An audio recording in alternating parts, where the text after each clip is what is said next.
साधक है देवी त्रिपुरा का, वो सदैव विवाहित होना चाहिए, एक पत्नीक होना चाहिए, पूर्ण समर्पित होना चाहिए सेवक के रूप में।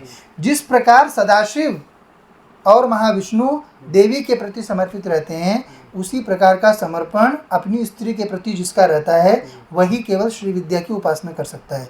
और जो फर्स्ट क्लॉज में ही फेल्ड है कि स्त्री ही नहीं है, वो कैसे त्रिपुर सुंदरी की उपासना करेगा? सब बराबर एकदम से लिखा। पहला प्रश्न सबसे पहले आप जो बोले बीमारी के लिए है, उसके बाद आप नौकरी करते हो वो बात भी लिखी हुई है पूरी एकदम एग्जैक्ट शब्दों में, कोई घुमा फिरा के नहीं लिखा है ना? घर में, क्योंकि आपके यहाँ पे भैरव पिशाच आ रहा है, घर में बैठा हुआ है वो बड़ी घर में है, और साथ में घर में जिन्न भी है आपके। तो दरगाह वगैरह कभी गए थे? नहीं, मैं नहीं, पहले मैं मानता था। पहले गए ना, बस हो गया, वो एक ही बार जाना रहता है, एक बार भी नहीं जाना रहता। आप अगर तो झुके फादर मानते थे ये चीज़ें, घर में चल रहा है क्योंकि हाँ ठीक है, घर में जिन्न है, भैरव पिशाच है, इसके कारण ही घर में आपके कलेश हो रहा है, और बीमारी आपको ये जो बना दी है, ये बीमारी आपकी बना दी है, और इसी वजह से सब प्रॉब्लम हो रही है। और भाई का विवाह नहीं हो रहा, उसको उनको बोलिए खुद आने के लिए। साधना से क्या उपासना करनी है देवी की, देवी कृपा प्राप्त करनी भी है। हो जाए, परंतु अगर जुड़ना है तो क्लियर कट पहले ही बता दीजिए।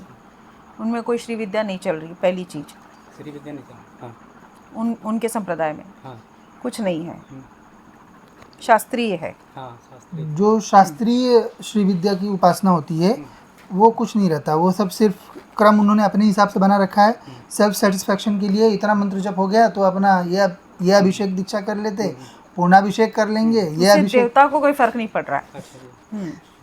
उससे जो है देवता की कृपा प्राप्त नहीं होती है कोई।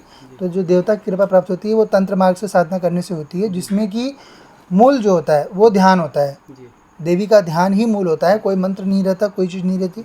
अपने विकारों पे काम करना, अपने विकारों को नियंत्रित करना, वो आप ऑलरेडी थोड़ा मैनेज्ड हो, इसी पे थोड़ा सा एडिशनल वर्क करोगे और देवी के प्रति शरणागति रहेगी तो कृपा प्राप्त हो जाती है देवी की। ठीक है ना? तो अगर आपको और दूसरी बात, श्री विद्या मतलब त्रिपुर सुंदरी, त्रिपुर सुंदरी मतलब ही कामाख्या। कामाख्या में संत लोगों के लिए कोई विधान नहीं है। जी अब वो संत है, जो फर्स्ट जो क्राइटेरिया है उस पे ही वो फेल हो जाते हैं, क्योंकि उन्होंने क्या किया है, संन्यास व्रत ले लिया। जिसने संन्यास ले लिया वो देवी त्रिपुर सुंदरी की साधना कर ही नहीं सकता है, क्योंकि देवी त्रिपुर सुंदरी हैं, वो स्त्री स्वरूपा, मूल स्त्री, मूल प्रकृति। वहाँ पे तो पुरुष है ही नहीं। जब तुम्हारे पास स्त्री नहीं है तो तुम कौन सी साधना कर रहे हो त्रिपुर सुंदरी की? बराबर बात है कि नहीं? क्योंकि जो देवी त्रिपुर सुंदरी है वही देवी कामाख्या है, उनका ही उग्र रूप देवी कामाख्या का है। तो देवी कामाख्या के जो विधान होते हैं उनमें स्त्री आवश्यक होती है, बिना स्त्री के नहीं आती। अभी जैसे अभी आप लोगों की गुरु माता जी उठ गई तो दरबार नहीं चल सकता, दरबार तभी तक चलेगा तो वो बैठी है, मैं कुछ नहीं बता सकता हूँ, एक बार देवी उठ गई तो, है ना? तो जो साधक है देवी त्रिपुरा का, वो सदैव विवाहित होना चाहिए, एक पत्नीक होना चाहिए, पूर्ण समर्पित होना चाहिए सेवक के रूप में। जिस प्रकार सदाशिव और महाविष्णु देवी के प्रति समर्पित रहते हैं, उसी प्रकार का समर्पण अपनी स्त्री के प्रति जिसका रहता है, वही केवल श्री विद्या की उपासना कर सकता है। और जो फर्स्ट क्लॉज में ही फेल्ड है कि स्त्री ही नहीं है, वो कैसे त्रिपुर सुंदरी की उपासना करेगा? है कि नहीं? तो देवी कामाख्या त्रिपुर सुंदरी की श्री विद्या ही होती है। पर वो श्री विद्या उनकी जो हादी कादी फादी पता नहीं क्या क्या विभाजन बना डाले हैं, वो सब फालतू चीज़ है, उसमें कुछ नहीं मिलता। देवी की उपासना में ध्यान होता है मूल, और गुरु कृपा होती है, उसी से देवी की कृपा मिलती है। तो देवी गुरु कृपा, तो आप शरणागत हो गए तो गुरु कृपा मिल ही जाती है। तो बस आप अपने आप पे नियंत्रण करके उपासना करो। जो अब तक किया बेटा, शास्त्री में कुछ नहीं मिलता, उन लोगों को नहीं मिला तो वो जिसको बांट रहे हैं उनको कहाँ से मिलेगा? है कि नहीं? और उनके जो मूल थे आदि शंकर, उनको भी नहीं मिली थी ना, तो उनको कहाँ से मिलेगी? क्योंकि उन्होंने भी विवाह नहीं किया था, क्योंकि उन्होंने विवाह नहीं किया। और इसीलिए जब वो गए वहाँ पर, जो इनके पास भी जो कहानी है कि मंडन मिश्र के यहाँ पे जब गए तो वहाँ पे उनकी स्त्री ने आसानी से पराजित कर दिया, क्योंकि स्त्री पूर्ण है, पुरुष अपूर्ण है। तो पुरुष कभी भी जब त्रिपुरा उपासना की आती है तो पुरुष अकेले त्रिपुरा उपासना नहीं कर सकता। ठीक है? एक एक बात लिखी हुई थी ना आपकी, जो और घर में मतलब सभी प्रकार की मूर्ति शंकर जी, दुर्गा जी, काली जी, सब विसर्जित। आप कैसे कर रहे हो त्रिपुरा की उपासना जब आपने इतने देवता बिठा रखे हैं तो? नहीं वो मतलब मेरे यहाँ बहुत पुराने समय से मेरी कितने माँ- पुराने हो? मतलब देवी से मेरे पुराने तो नहीं है ना, देवी से ही सब आए हैं। यहाँ- हाँ जी, वही रूल लगाना, जब देवी से ही सब लोग आए हैं तो जब देवी बैठ गई तो दूसरों का क्या औचित्य, जी कितनी भी पुरानी मूर्ति रहे। कोई जब एक- मतलब नहीं रह गया ना। जी है ना, जब एक बार देवी बैठ गई तो दूसरों का कोई औचित्य नहीं बनता फिर वहाँ बैठने का। जी नहीं तो फिर देवी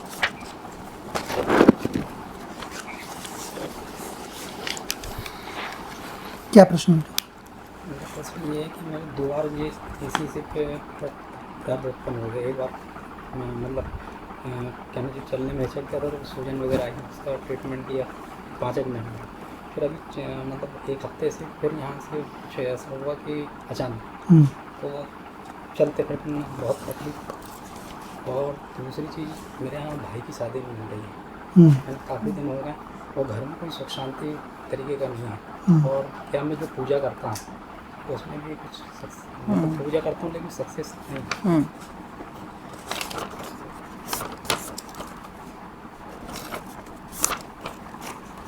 एक एक करके पढ़िए। क्या काम करते हैं आप? मैं डिलीवरी से पोस्ट ऑफिस में काम करता हूँ। ठीक।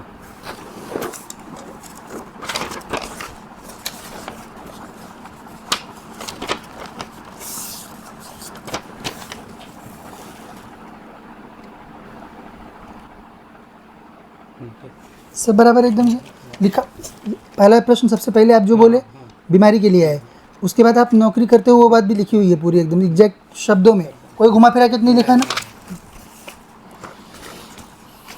पहला वाला जो पैर का जो हुआ था किस कैसे हुआ था? वो मतलब तब मेरे भी समझ में नहीं आया अचानक, हम्म। तो हल्का सा दर्द होने लगा, फिर सूजन आने लगी उसमें। फिर वो मालिश वालिश करवाया हम्म, तो उसमें शायद वो उसके लेंस टूट गए थे, फिर वो सेकने में ठीक हो गया। अच्छा। फिर अभी अचानक मतलब भगवान को नहला रहा था हम्म। मैं ग्रहण के दूसरे दिन, और उसके बाद दूसरे दिन जब मैं पानी नहाने गया तो पैर ऐसा करके मोड़ के सीधा किया, बस उतने ही में मतलब आप आपके घर में जो है कोई घोड़े वाला पूजा जाता है क्या? घोड़े वाला मेरे यहाँ फादर जो थे हम्म, वो बाबा लोगों को पूछते थे। कौन से बाबा को? वो घर ही है। घर में? हाँ, क्योंकि आपके यहाँ पे भैरव पिशाच आ रहा है, घर में बैठा हुआ है वो पड़ी ये तो अब घर में है, और साथ में घर में जिन्न भी है आपके, तो दरगाह वगैरह कभी गए थे? नहीं मैं नहीं पहले मैं मानता था। पहले गए ना, बस हो गया, वो एक ही बार जाना रहता है, एक बार भी नहीं जाना रहता। आप अगर तो झुके मेरे भी फादर मानते थे ये चीज़ें। घर में चल रहा है क्योंकि हाँ ठीक। ठीक है, घर में जिन्न है, भैरव पिशाच है, इसके कारण ही घर में आपके कलेश हो रहा है, और बीमारी आपको ये जो बना दी है, ये बीमारी आपकी बना दी है, और इसी वजह से सब प्रॉब्लम हो रही है। और भाई का विवाह नहीं हो रहा, उसको उनको बोलिए खुद आने के लिए, अच्छा ठीक है। बाकी सब जो है इनका इन दोनों शक्तियों का बंधन हो जाएगा। अब देवी को पूजिए, अब से किसी और को नहीं पूजना रहता है। मैं जब श्री विद्या का मतलब श्री विद्या की गुरु दीक्षा है मेरे को। किससे? किससे? हमारे यहाँ मतलब स्वरूपानंद जी अच्छा, शंकराचार्य जी जो पहले इसके पहले के तो थे। उनके जो शिष्य थे उन्होंने मुझे दिया श्रीकांत क्या श्रीकांत ऐसे कुछ नाम था, कृष्णकांत के बारे। अच्छा, तो वो अब रहे नहीं मतलब। तो आप वास्तविक में देवी की साधना करना चाहते हो? हाँ ठीक है। साधना से क्या उपासना करनी है ना देवी की, देवी कृपा प्राप्त करनी कुछ भी है। हो जाए, परंतु अगर जुड़ना है तो क्लियर कट पहले ही बता दीजिए। उनमें कोई श्री विद्या नहीं चल रही, पहली चीज श्री विद्या नहीं था। हाँ उनके संप्रदाय में हाँ कुछ नहीं है, शास्त्रीय है। हाँ शास्त्री। जो शास्त्रीय श्री विद्या की उपासना होती है वो कुछ नहीं रहता, वो सब सिर्फ क्रम उन्होंने अपने हिसाब से बना रखा है। सेल्फ सेटिस्फैक्शन के लिए इतना मंत्र जप हो गया तो अपना ये अभिषेक दीक्षा कर लेते, पूर्णाभिषेक कर लेंगे, ये उससे अभिषेक, देवता को कोई फर्क नहीं पड़ रहा है। अच्छा जी। उससे जो है देवता की कृपा प्राप्त नहीं होती है कोई। तो जो देवता की कृपा प्राप्त होती है वो तंत्र मार्ग से साधना करने से होती है, जिसमें कि मूल जो होता है वो ध्यान होता है। जी देवी का ध्यान ही मूल होता है, कोई मंत्र नहीं रहता, कोई चीज़ नहीं रहती। अपने विकारों पे काम करना, अपने विकारों को नियंत्रित करना, वो आप ऑलरेडी थोड़ा मैनेज्ड हो, इसी पे थोड़ा सा एडिशनल वर्क करोगे और देवी के प्रति शरणागति रहेगी तो कृपा प्राप्त हो जाती है देवी की, ठीक है ना। तो अगर आपको और दूसरी बात श्री विद्या मतलब त्रिपुर सुंदरी मतलब ही कामाख्या। कामाख्या में संत लोगों के लिए कोई विधान नहीं है। जी अब वो संत है, जी फर्स्ट जो क्राइटेरिया है उस पे ही वो फेल हो जाते हैं, क्योंकि उन्होंने क्या किया है, संन्यास व्रत ले लिया। जिसने संन्यास ले लिया वो देवी त्रिपुर सुंदरी की साधना कर ही नहीं सकता है, क्योंकि देवी त्रिपुर सुंदरी हैं वो, स्त्री स्वरूपा, जी मूल स्त्री, मूल प्रकृति। वहाँ पे तो पुरुष है ही नहीं। जब तुम्हारे पास स्त्री नहीं है तो तुम कौन सी साधना कर रहे हो त्रिपुर सुंदरी की? बराबर बात है कि नहीं? क्योंकि जो देवी त्रिपुर सुंदरी है वही देवी कामाख्या है, उनका ही उग्र रूप देवी कामाख्या का है। तो देवी कामाख्या के जो विधान होते हैं उनमें स्त्री आवश्यक होती है, बिना स्त्री के नहीं आती। अभी जैसे अभी आप लोगों की गुरु माता जी उठ गई तो दरबार नहीं चल सकता, दरबार तभी तक चलेगा तो वो बैठी है, मैं कुछ नहीं बता सकता हूँ, एक बार देवी उठ गई तो, है ना। तो जो साधक है देवी त्रिपुरा का वो सदैव विवाहित होना चाहिए, एक पत्नी होना चाहिए, पूर्ण समर्पित होना चाहिए सेवक के रूप में। जिस प्रकार सदाशिव और महाविष्णु देवी के प्रति समर्पित रहते हैं, उसी प्रकार का समर्पण अपनी स्त्री के प्रति जिसका रहता है वही केवल श्री विद्या की उपासना कर सकता है। और जो फर्स्ट क्लॉज में ही फेल्ड है कि स्त्री ही नहीं है, वो कैसे त्रिपुर सुंदरी की उपासना करेगा, है कि नहीं? तो देवी कामाख्या त्रिपुर सुंदरी की श्री विद्या ही होती है। पर वो श्री विद्या उनकी जो हादी कादी फादी पता नहीं क्या क्या विभाजन बना डाले हैं, वो सब फालतू चीज़ है, उसमें कुछ नहीं मिलता। देवी की उपासना में ध्यान होता है मूल, और गुरु कृपा होती है, उसी से देवी की कृपा मिलती है। तो देवी गुरु कृपा तो आप शरणागत हो गए तो गुरु कृपा मिल ही जाती है। तो बस आप अपने आप पे नियंत्रण करके उपासना करो। जो अब तक किया बेटा, शास्त्री में कुछ नहीं मिलता, उन लोगों को नहीं मिला तो वो जिसको बांट रहे हैं उनको कहाँ से मिलेगा, है कि नहीं? और उनके जो मूल थे आदि शंकर, उनको भी नहीं मिली थी ना, तो उनको कहाँ से मिलेगी? क्योंकि उन्होंने भी विवाह नहीं किया था, क्योंकि उन्होंने विवाह नहीं किया। और इसीलिए जब वो गए वहाँ पर, जो इनके पास भी जो कहानी है कि मंडन मिश्र के यहाँ पे जब गए तो वहाँ पे उनकी स्त्री ने आसानी से पराजित कर दिया, क्योंकि स्त्री पूर्ण है, पुरुष अपूर्ण है। तो पुरुष कभी भी जब त्रिपुरा उपासना की आती है तो पुरुष अकेले त्रिपुरा उपासना नहीं कर सकता। ठीक है, एक एक बात लिखी हुई थी ना आपकी, जो तो घर में मतलब सभी प्रकार की मूर्ति, शंकर जी, दुर्गा जी, काली जी, सब विसर्जित। आप कैसे कर रहे हो त्रिपुरा की उपासना जब आपने इतने देवता बिठा रखे हैं? तो नहीं, वो मतलब मेरे यहाँ बहुत पुराने समय में। कितने पुराने हो? देवी से पुराने तो नहीं है ना, देवी से ही सब आए हैं। हाँ जी, वही रूल लगाना, जब देवी से ही सब लोग आए हैं तो जब देवी बैठ गई तो दूसरों का क्या औचित्य? कितनी भी पुरानी मूर्ति रहे, कोई मतलब नहीं रह गया ना, है ना। जब एक बार देवी बैठ गई तो दूसरों का कोई औचित्य नहीं बनता फिर वहाँ बैठने का, नहीं तो फिर देवी की अवहेलना हो जाती है। तो मेरे को इसके लिए भी क्या करना है, मतलब जो सुधार?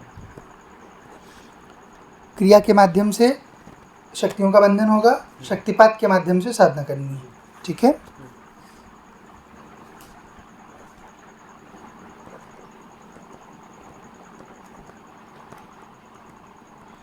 घर में केवल जो यहाँ से फोटो प्राप्त होगी देवी की वो रखना है, और श्रीयंत्र आपके पास है तो श्रीयंत्र रखना है। स्फटिक का है ना श्रीयंत्र? नहीं, वो अष्टधातु का है। फेंक दो उसको, स्फटिक का लाना है। स्फटिक का।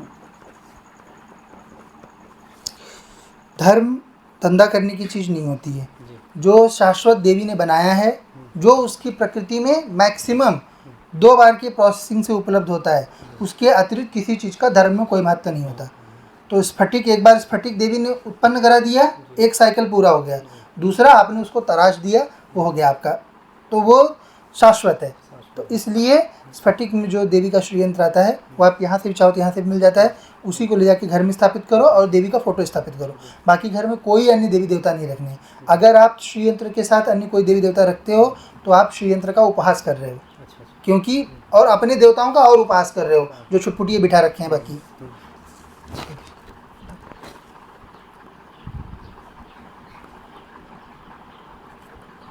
दीक्षा आपको जब करनी होगी तब करिएगा। सब बातें लिखी हुई थी ना, पीछे पढ़ लो, एक मिनट फोटो लेंगे इसका भी, पढ़ लो पहले खुद। ये बातें की ना हमने,